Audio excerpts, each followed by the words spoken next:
Good morning and welcome to Callie's Life. Today we are going to make a spicy Bloody Mary and also venison hash with a couple of fried eggs. It's a really cold, chilly morning. It snowed yesterday about a foot, I'd say, and I'm ready to warm up with something good to eat. So let's dive right in and make a Bloody Mary. So I have a little cheater mix. It's just a canned Bloody Mary mix. I bought it in the cans because I like to be able to open the container and not have to use the whole bottle. I don't have Bloody Marys very often, so this is nice. It'll make two, and I can have one now and use half of it, and then in a couple of days I can have another one if I'd like. So it's a nice way to keep something on hand but not have to drink a whole pitcher of Bloody Marys, unless you want to. So today I'm just gonna pour in my Bloody Mary mix to my shaker.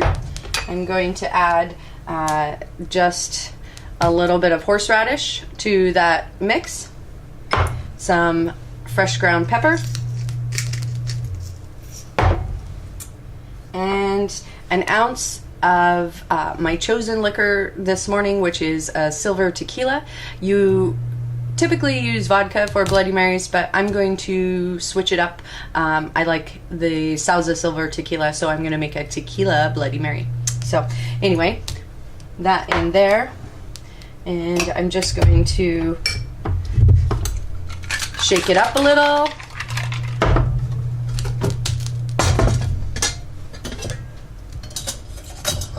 Add my nice big cube of ice.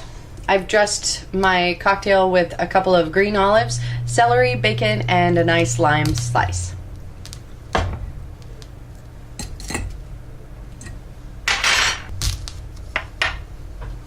And ready to pour. Really simple, easy cocktail fixins.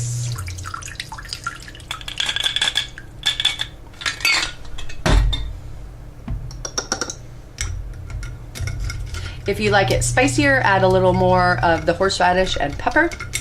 I also am going to just add a pinch of salt to the top.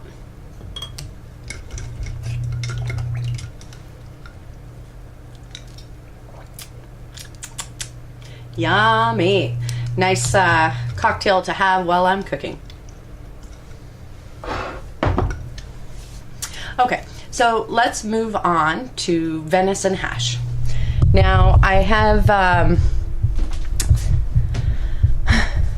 today I'm using my new camera setup. I just ordered a video camera, and it came with all kinds of bells and whistles, a mic, stand, and all that kind of stuff. And I am learning that I need to play around with it quite a bit more.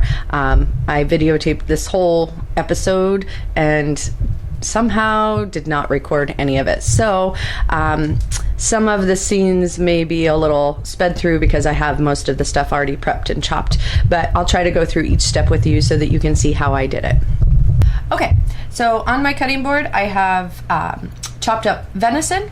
I have one night washed russet potato and a big white onion. So I'm just going to I diced up the roast, but I'm going to cut it down a little bit. I'd like the pieces just a little bit smaller, so I'm just going to give this a rough chop.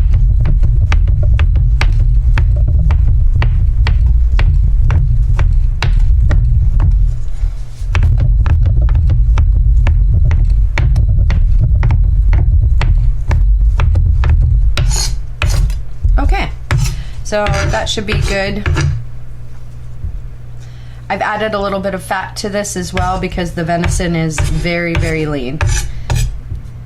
So next up is our potato, and I'm just gonna square this off so it makes it easier for me to get good dicing edges.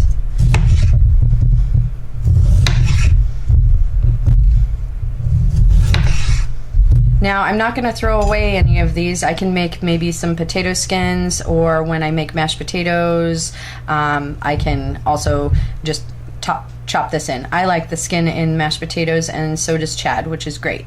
there's lots of vitamins in them. Okay, so just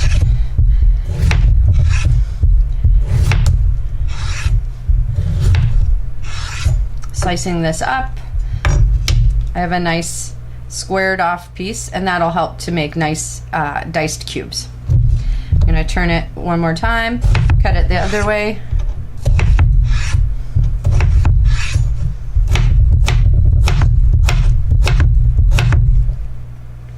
This is about what I'm looking for, a standard size for a hash.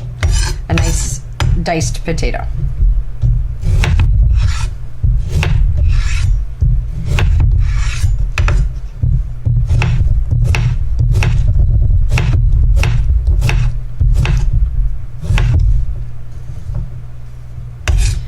The important part of this is that you want kind of equal amounts of everything so that it's a little bit of everything in every bite. And I'm just going to dice this onion up.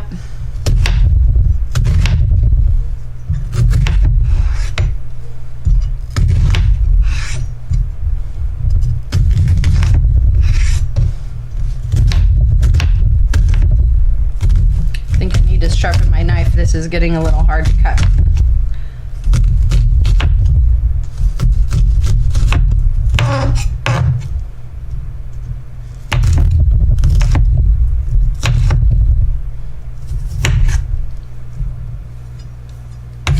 Okay, so I've got a third of meat, third of potato, and a third of onions. Now, I prefer to par cook my potatoes so that they it doesn't take as long to cook the main dish. So I'm going to go ahead and put these potatoes in a boiling pot of water and cook them till they're just soft. So here's my pot. Just going to put my potatoes in there. Now, I feel that potatoes are like pasta and the water needs to be seasoned. So I'm just going to put a couple of teaspoons of salt in here. And I'm going to bring that to a boil. The venison and the onions.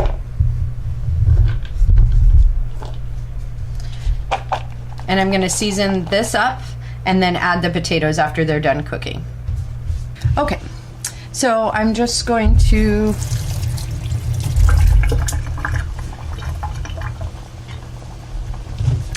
season up my mix.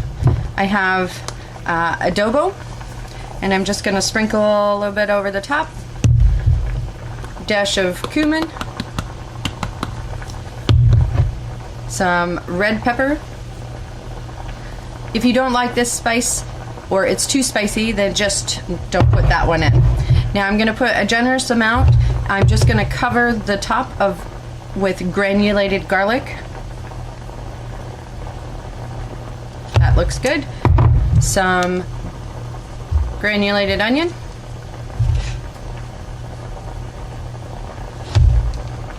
Salt and pepper is next.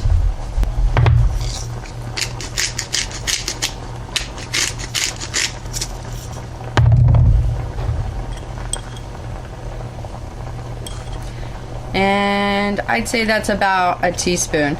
I'm using the smidgen measuring thing, but I have a good eyeball when it comes to spices. So there's my spice blend in there, and I'm going to add to that some fat. I've been collecting bacon grease and chicken fat, and every time I cook bacon or chicken, I try to get all of the fat that I can out of this. And this is about 3 tablespoons here.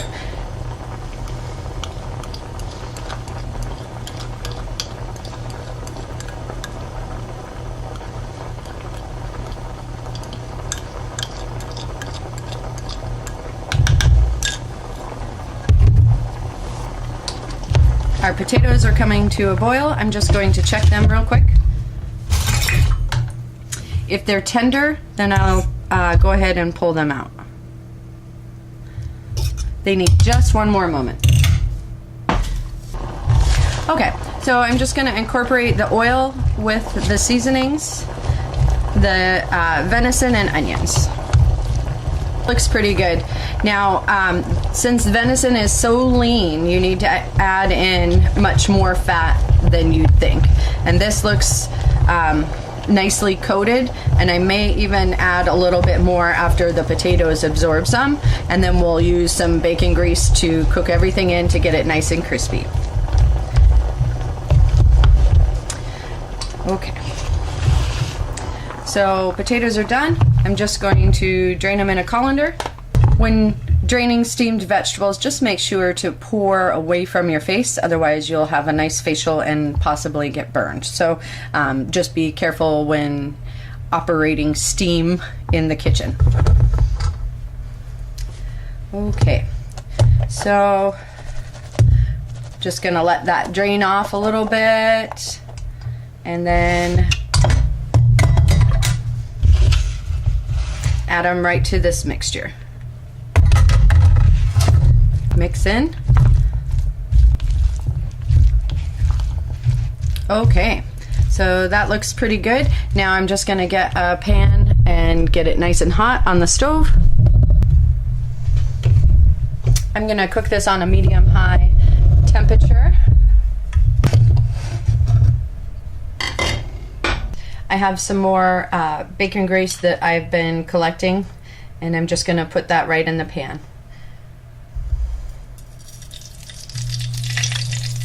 It's about 1.5 teaspoons of oil there. This is a nice hot pan, so it's snapping a little bit. Just don't want to get it on the camera, so I'm doing it a little ways away. But once that's all melted down, then I can go ahead and put in the hash.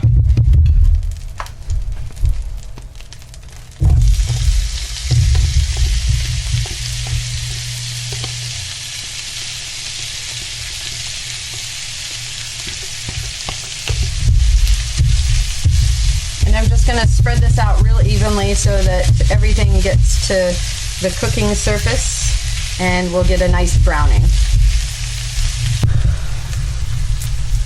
Okay, so while that's cooking, let's just talk a little bit about some options with this recipe.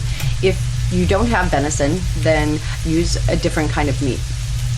Hash is pretty versatile. You can use chicken, pork, beef, you could use any other game meat, as long as you add the appropriate amount of fat. And that's really what makes a good hash, is the flavor that comes from the fat, and the cooking process that kind of binds it all together to create delicious, crunchy, caramelized onions, crispy potatoes, and the meat gets a little bit of a crispness to the outside, and that's when you know you've succeeded. So you can also do a vegetarian version of this, and you can use any kind of root vegetables, squash, potato, onions, carrots, any of that kind of stuff. It really is quite a versatile recipe. Again, the key is the fat. So a little cocktail break. Nice. I always love it when you can add bacon to a cocktail. I think that everything with bacon is better.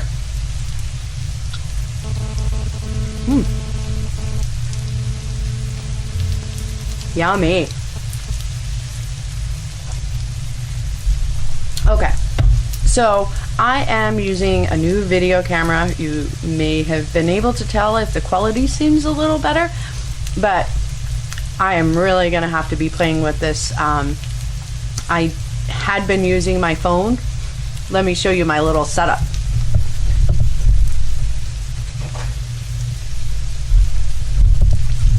This was my camera stand. I was using my Pixel 2 for all the video and pictures and all that kind of stuff, and it did a fine job. It seemed cumbersome, but I think actually it ended up being quite a bit easier than operating a real video camera with a tripod and a mic. which I'm using now, and I hope that the quality shows through, but it's going to be a little bit of a learning curve for sure.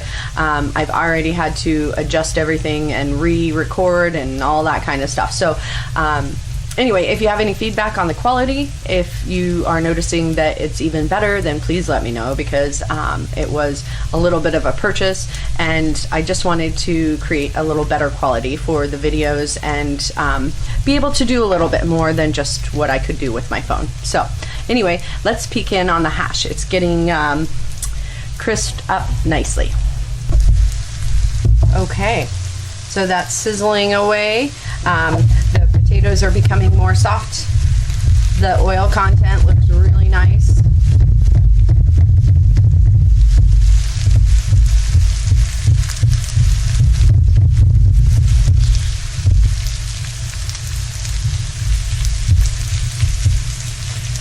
And I'm cooking this at a medium-high temperature. The pieces around the middle are going to get a little bit more crisp than the rest. So I'm just going to move this around. And then I'm just going to flatten it back out. I'd say that the cook time is probably going to be about 15 minutes. Okay, it's all crisped up and delicious looking. Let's go ahead and show you how it looks. I fried up a couple of eggs to go along with this and sliced up some tomatoes.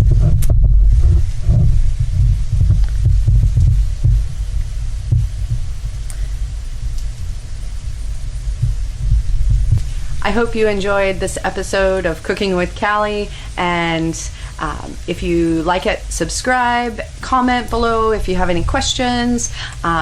There's a lot of different techniques. Things go wrong in the kitchen. Sometimes you just have to make do with what you have. So be adventurous, keep watching, stay tuned for the next video, and I hope to see you soon. Thank you. And cheers!